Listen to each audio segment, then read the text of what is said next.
శిఖరాన్ని ఢీకొట్టాలంటే మందబలంతో కాదు బుద్ధి బలంతో ఆలోచించాలి.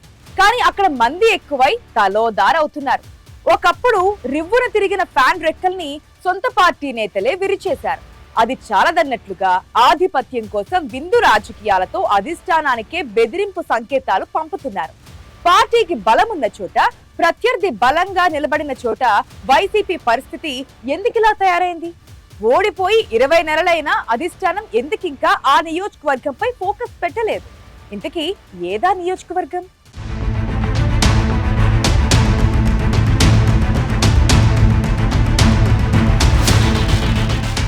అతి సర్వత్రా వర్జయేత్ అంటే మితిమీరితే ఏదైనా ప్రమాదకరం. ప్రస్తుతం శ్రీ సత్యసాయి జిల్లాలోని కదిరి వైసీపీలో కూడా ఇలాంటి పరిస్థితే కనిపిస్తోంది.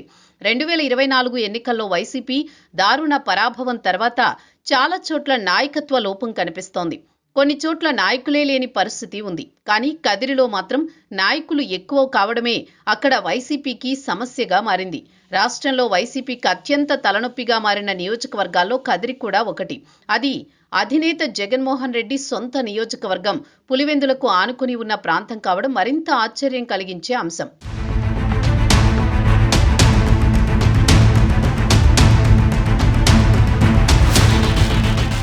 కదిరిలో వైసీపీ మొదటి నుంచి చాలా బలంగా ఉంది. ఇక్కడ మైనార్టీలు, రెడ్డి సామాజిక వర్గాల ప్రాబల్యం చాలా ఎక్కువ. మొదటి నుంచి ఆ రెండు సామాజిక వర్గాలు వైసీపీకి మద్దతు ఇస్తూ వస్తున్నాయి. ఆ బలంతోనే 2014, 2019 ఎన్నికల్లో వరుసగా 2 సార్లు వైసీపీ కదిరిలో గెలిచింది. అది కూడా తొలిసారి పోటీ చేసిన ద్వితీయ శ్రేణి నాయకులు గెలిచారంటే కదిరిలో పార్టీ ఎంత బలంగా ఉందో అర్థం చేసుకోవచ్చు. ఇక్కడ ఇంకో విచిత్రం ఏంటంటే వైసీపీ ఎంత బలంగా ఉందో అంతకన్నా బలంగా టీడీపీ ఉంది. అది కూడా ప్రస్తుత ఎమ్మెల్యే కందికుంట ప్రసాద్ నాయకత్వంలో.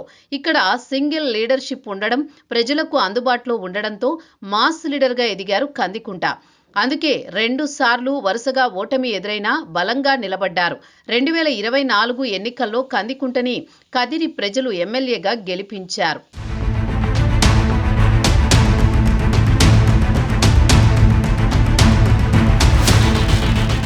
కందికుంట గెలిచాక కదిరిలో ఫ్యాన్ పార్టీ నాయకుల కష్టాలు అన్నీ కావు. కదిరిలో మేమే నాయకులం, తోపులం అన్న వారంతా వరుసగా కేసుల్లో ఇరుక్కున్నారు. ఇదేదో కక్ష సాధింపులతో కాదు, స్వీయ తప్పిదాలతో నేతలంతా కేసుల్లో ఇరుక్కోవడమో, జైలుకు వెళ్లడమో, ఏదీ కాకుంటే ఊరు విడిచి వెళ్లిపోవడమో జరుగుతోంది. ఇంత జరుగుతున్నా వైసీపీ అధిష్టానం మాత్రం కదిరిపై దృష్టి పెట్టడం లేదు. ఈ కేసుల పరంపర నుంచి తేరుకుంటున్న నాయకులంతా ఏకతాటిపైకి వచ్చి కందికుంట లాంటి బలమైన వ్యక్తిని ఎదుర్కోకుండా తమలో తామే గొడవలతో కాలం వెళ్లదీస్తున్నారు. వైసీపీలో వర్గ విభేదాలకు మొదటి నుంచి పార్టీ అధిష్టానం తీసుకుంటున్న నిర్ణయాలే కారణమన్న అభిప్రాయం బలంగా ఉంది.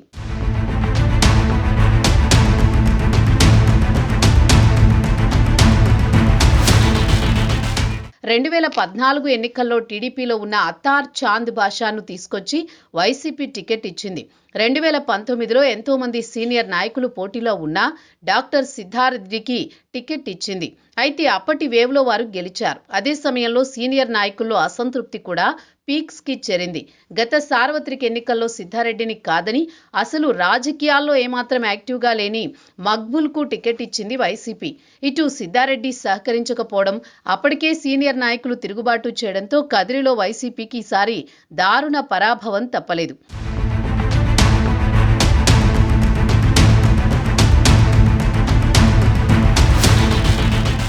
ఓటమి తర్వాత కూడా కదిరి వైసీపీలో పరిస్థితులు ఏమాత్రం మారలేదు. ఇన్ఛార్జిగా ఉన్న మక్బూల్ను దెబ్బతీసేందుకు సొంత పార్టీలోనే చాలా మంది నేతలు తయారయ్యారు. వీరిలో పూల శ్రీనివాస్ రెడ్డి, అతార్ చాంద్ బాషా, బత్తుల హరిప్రసాద్, వజ్రభాస్కర్ రెడ్డి, డిక్కీ బాబు లాంటి వారు నియోజకవర్గంలో ఆధిపత్యానికి ప్రయత్నాలు మొదలుపెట్టారు. కానీ వైసీపీ సమన్వయకర్త మక్బూల్ మొదలుకుని అంతా ఏవో ఒక కేసుల్లో ఇరుక్కోవడంతో చివరికి అందరూ సైలెంట్ అయ్యారు. కానీ ఇప్పుడు వైసీపీలో గట్టిగా తనకు టికెట్ కావాలని ప్రయత్నాలు చేస్తున్నది మాత్రం పూల శ్రీనివాస్ రెడ్డే.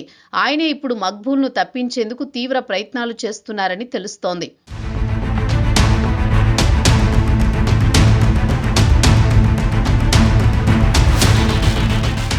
ప్రస్తుతం వైసీపీ రాష్ట్ర కార్యదర్శిగా ఉన్న పూల శ్రీనివాసులరెడ్డి 2024లో ఓటమి తర్వాత తనకు సమన్వయకర్త పదవి కోసం ప్రయత్నాలు చేస్తున్నారు. తలుపుల మండలానికి చెందిన పూల శ్రీనివాసరెడ్డి ఫుల్ టైం పాలిటిక్స్లో చాలా తక్కువగా కనిపిస్తూ ఉంటారు. రాయలసీమలోని ప్రజా ప్రతినిధులకు, పలు పార్టీల కీలక నేతలకు ఫైనాన్స్ చేస్తూ ఉంటారు. కడప, హైదరాబాద్లో నివాసం ఉంటూ ఫైనాన్స్ వ్యాపారం, రియల్ ఎస్టేట్ చేసుకుంటూ అప్పుడప్పుడు కదిరి పాలిటిక్స్లో కనిపిస్తూ ఉంటారు. గతంలో కూడా ఆయన సిట్టింగ్ ఎమ్మెల్యే సిద్ధారెడ్డికి వ్యతిరేకంగా అనేక కార్యక్రమాలు చేశారు. 2019 ఎన్నికల్లో కదిరి టికెట్ కోసం గట్టిగానే ప్రయత్నాలు చేశారు. 2024 ఎన్నికల్లో కూడా టికెట్ కోసం చివరి దాకా ప్రయత్నించారు.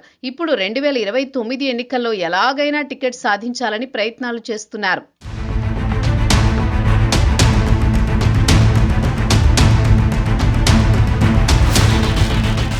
తమ నియోజకవర్గానికి ఆనుకుని ఉన్న కడప జిల్లా నేతలతో ఆర్థిక సంబంధాలుండడంతో వారి ద్వారా పూల శ్రీనివాసరెడ్డి పావులు కదుపుతున్నట్టు సమాచారం.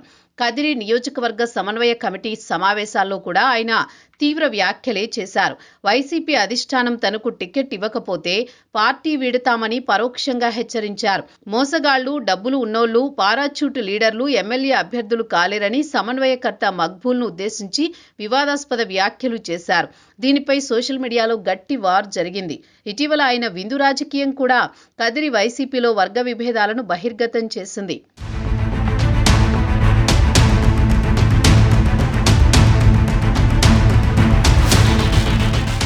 వైసీపీ రాష్ట్ర ప్రధాన కార్యదర్శి సతీష్ రెడ్డి కదిరి పర్యటన సందర్భంగా శ్రీనివాసరెడ్డి బల ప్రదర్శనకు దిగారు. తన ఇంట్లో భారీ విందు ఏర్పాటు చేసి నియోజకవర్గ వైసీపీ నేతలందరినీ ఆహ్వానించారు. కదిరి ఇన్ఛార్జి మక్బూల్ వ్యతిరేక వర్గాలన్నింటినీ ఏకం చేయాలని ప్రయత్నించారు. ఈ విందుకి వైసీపీ నాయకులైన మాజీ ఎమ్మెల్యే అత్తర్ చాంద్ భాషా, మాజీ మంత్రి షాకీర్తో పాటు బత్తుల హరిప్రసాద్, వజ్ర భాస్కర్ రెడ్డి పాల్గొన్నారు. ప్రస్తుతం ఇన్ఛార్జి మక్బూల్ కూడా ఈ విందుకొచ్చి ఆ వెంటనే అక్కడి నుంచి వెళ్లిపోయారు. కడప ఎంపీ అవినాష్ రెడ్డి కూడా ఈ విందుకు రావాల్సి ఉన్నా ఇక్కడ జరుగుతున్న తంతు తెలిసి మధ్యలోనే డ్రాప్ అయ్యారు.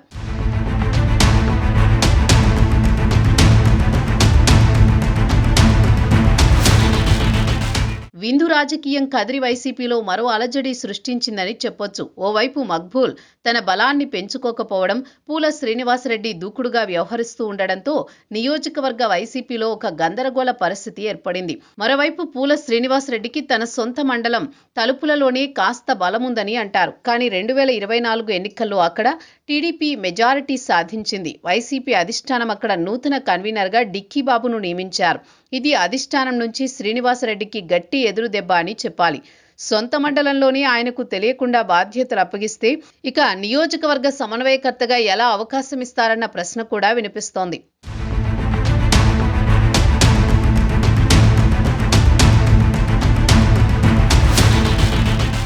మొత్తం మీద కదిరి నియోజకవర్గంలో ఎమ్మెల్యే కందికుంట బలమైన ముద్ర వేసుకుంటూ పాలన సాగిస్తున్నారు. భవిష్యత్తులో తననెవరూ కదిలించలేరన్న విధంగా పాలిటిక్స్ చేస్తున్నారు. ఇలాంటి సమయంలో వైసీపీ నేతలంతా ఏకతాటిపైకి రాకుండా తగువులాడుకుంటున్నా అధిష్టానం చోద్యం చూస్తోందన్న విమర్శలు వినిపిస్తున్నాయి. ఇంకొన్నాళ్లు పరిస్థితులు ఇలానే ఉంటే ఇప్పటికే లూజ్ అయిన ఫ్యాన్ రెక్కలు ఊడిపడే ప్రమాదం ఉందన్న అభిప్రాయం వ్యక్తమవుతోంది.